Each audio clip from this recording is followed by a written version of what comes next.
On the exciting final episode of The Last Glance, we learn all about Oliver's experience on the Toronto Raptors. And we learn all about what Oliver's plans are after basketball. Stay tuned. Oliver's cat, what do you think about his career? Those are some inspirational words that you've just said. Oliver, why did you decide to be on the Raptors? Well, they just seemed very welcoming, you know.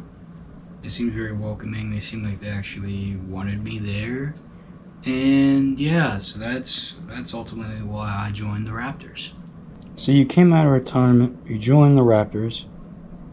Yeah. How long did you think you'd end up playing when you came back? I knew it would be just the one contract that I signed, you know. And again, unfortunately, you know, I've already played my last game because we did not make the playoffs. But I like to think of the Raptors as an experience. It was never the best team I was on, but they always gave me opportunity. There's a raccoon on somebody's roof over there, so bear with me here. But anyway, leave that part in. But yeah, you know, they're never the best team I was on, but they always felt like a family. They always felt like they tried. Again, I really feel like the Wizards was the best time, and the reason I didn't come back to the Wizards or go back to the Bucks is because, you know, the Wizards, they already felt like a complete unit. The Bucks, I've already been there and done that, and you know, I felt like going to a new team with its new fresh opportunities would really do something for me. Now, when you signed Oliver, what did you expect? It was no different than what I expect from everybody that comes on, or that came on the team, rather, you know. I expected good performance. I knew what he could do defensively, so I 100% expected success from him. And he did very good. I'll tell you that. Dwayne was on your coach for 2 years, but how different was it when Nick came in to be the coach? I don't know if it's for better or for worse, but, you know, Nick coming in, Nick didn't really expect anybody to be good or bad. He came in there and he just wanted to have a team that won. You know, he wasn't expecting anything from any individual player. And I thought that was very interesting. Dwayne was very, very good. Nick is also very, very good. But both the men's style was very different. And I think if it was the other way around and Nick started when I was there, you know, he was the one coaching when I was there, and if Dwayne was the one that replaced Nick, I don't know if I would have joined. And here's the reason, right? Nick, as good as he was, and I think he's very good, and me and him talk quite a bit, you know, I think him not wanting to push me in the way that in the way that Dwayne wanted to push me, you know, I think that just would have made me not really want to be a part of it. Because I want some motivation at the end of the day. And, you know, when I came back to the Bucks, that's also something I didn't get, you know. I didn't really get them pushing me, in a way. Wizards pushed me to be better all the time, and that's why I was so good on the Wizards. The Rockets, they honestly did not care that I was even there. And, you know, the Bucks, the first time, they pushed me as well. So, you know, you gotta stay on top of these things. If they're not pushing you, then, you know, you're gonna feel like you're not doing as good as you can, and that they're not giving you the tools that you need. Now, Oliver said you were able to push him in many ways and help him become a better player. How did you do that? I did it the same way, you know, I push everybody. I remind them of exactly what they want, and then I push them towards, you know, what exactly they want.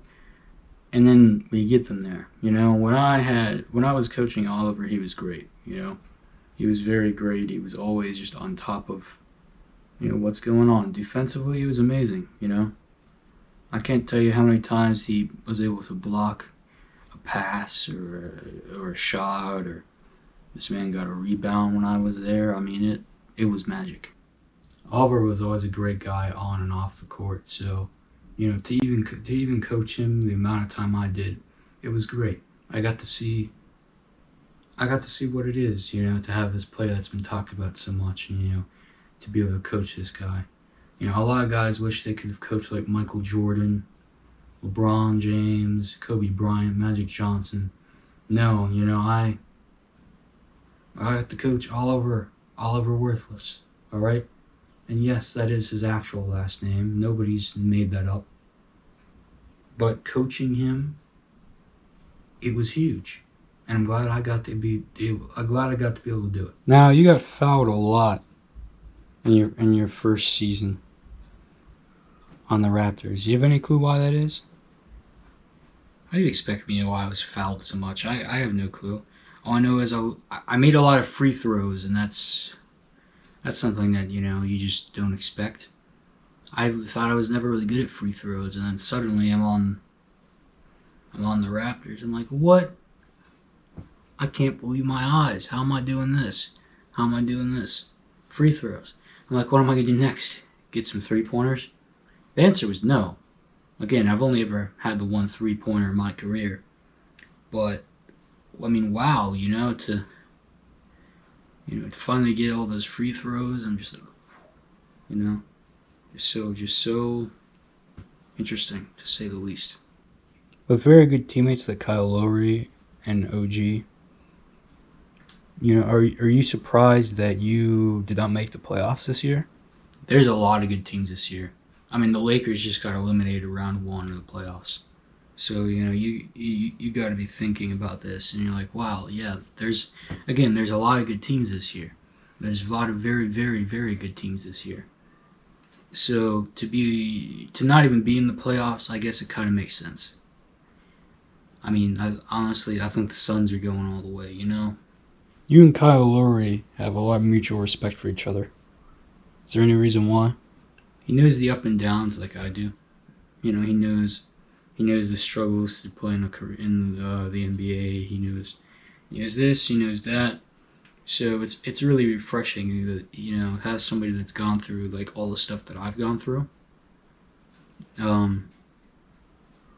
So yeah, it's very, very interesting to see somebody with the same perspective as you playing with you. I think that's really great. I tell you, Oliver is just somebody who gets it. And somebody who gets it out on the court with you, you can't ask for anything better. You know, I can think of all the times that Oliver's been out there, you know, he's given me assists, I've given him assists, he's passed it to me, you know.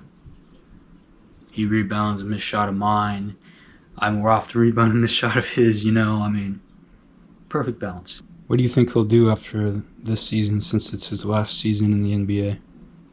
He has that great food bank of his. I mean, he could do a lot of stuff with that. You know, I think the guy's great, honestly. I think he could be an assistant coach for anybody if he wanted, or he could be an announcer. You know, whatever he plans on doing next, I support it 100%. He deserves success. Out of every team in the NBA that you've been on, which one do you say that's your favorite since it's now the end of your career? It's a really hard decision to make. There's a lot of reasons why I like each team. The Rockets, I used to like watching the Rockets growing up, but, you know, after being on them, I don't like them. I don't like how the players were when I was there. I don't like how management was when I was there back in 2005. So, you know, the Bucks I like because they're the first team that took me in, and also they really remind me of my parents. Wizards I like because they helped me succeed so much, you know. And the Raptors I like, you know, just because they added a little bit of spice into me, you know. And all these things I think are very, very important. And it's difficult or complicated the system is. But all things being equal, the experienced teams often learn faster because they just understand the game better.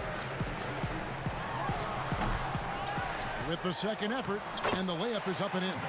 And getting after it on the offensive glass and adding to that early total with the putback. Now, have you told anybody about your future plans? No, I have not. I've not told anybody about my future plans. I will be revealing those future plans today. I swear to you, you know, when you ask me that question or whatever. But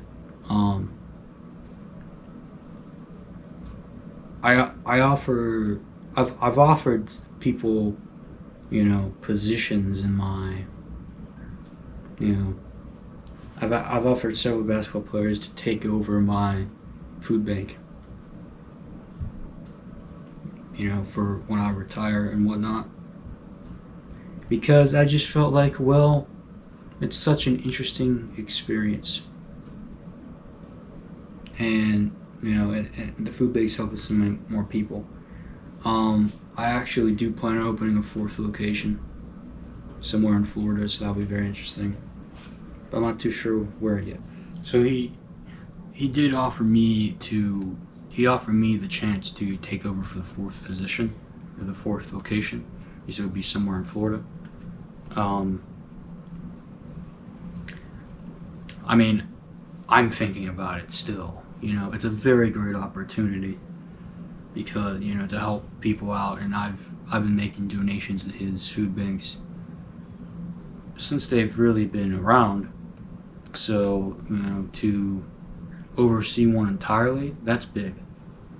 But I don't know. I could do it maybe if I really get the chance, but I'm not ready for these outside projects yet, you know? What's the difference between last time you retired and now that you're retiring now?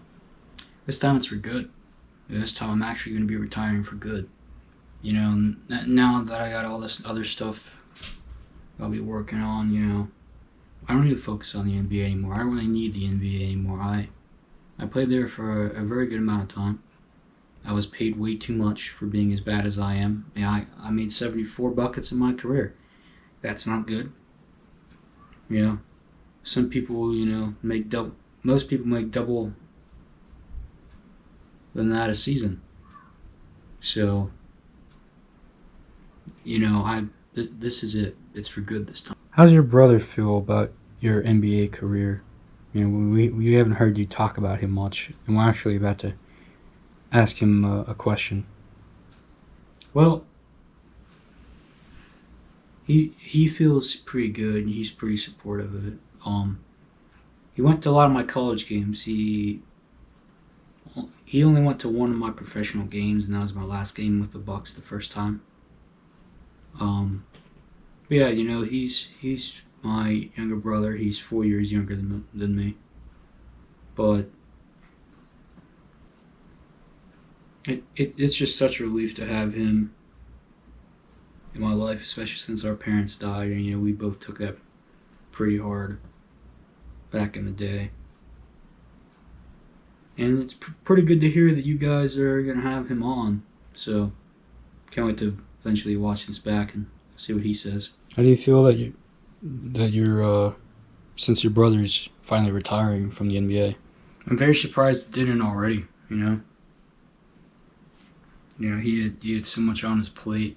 And, you know, I thought when he was done with the Bucks, he was done for good, you know? After the second time, you know, when he retired the first time, I thought that was it. And honestly, I was surprised he came sooner. I thought after, you know, since our parents dying, you know, and after him on the Rockets, I thought he was going to retire then. But he did it, you know. He pushed through. He's a very tough, you know, he's always been very tough, and I'm proud to call him my brother. It's really heartwarming to see the amount of respect and, you know, how much David cares about me, and I care just that much about him, so very great to see. Well, we're finally there. The last question in this entire series, the last glance. What is next for Oliver Worthless? What is next? Probably a name change. I'm just kidding. But this is some breaking news. So I think I'm going to be doing commentary for something very, very big, and it will start in August. The XUW relaunch. You heard it here. The XUW relaunch. I'm going to be doing commentary with Spider-Man. Me, Spider-Man, it's like, oh, cool. He was on season 2 of XUW, but I'm going to be on the relaunch, me and him. It's going to be very different. I'm not going to have Zam-Man there on commentary, but it doesn't matter. It doesn't matter. I'm going to be back, and I'm going to do it with style. And that XUW relaunch is only going to be 4 episodes, but it was starting this August, so that's going to be huge. I got that, and I got my food bank partnership with Reebok. It's all going to go down. It's all going to be very great. So stay tuned. I can't wait to see you there. And thanks for having me and doing this documentary. Shake your hand. Good sir. Good sir. Oh, the Canada flag just fell. I've had this behind me the whole time, if you couldn't tell, since I'm on the Toronto Raptors. So, yep. This has been the final episode of The Last Glance. If you want to see more Oliver Worthless, then you have to stay tuned in August for the XUW relaunch.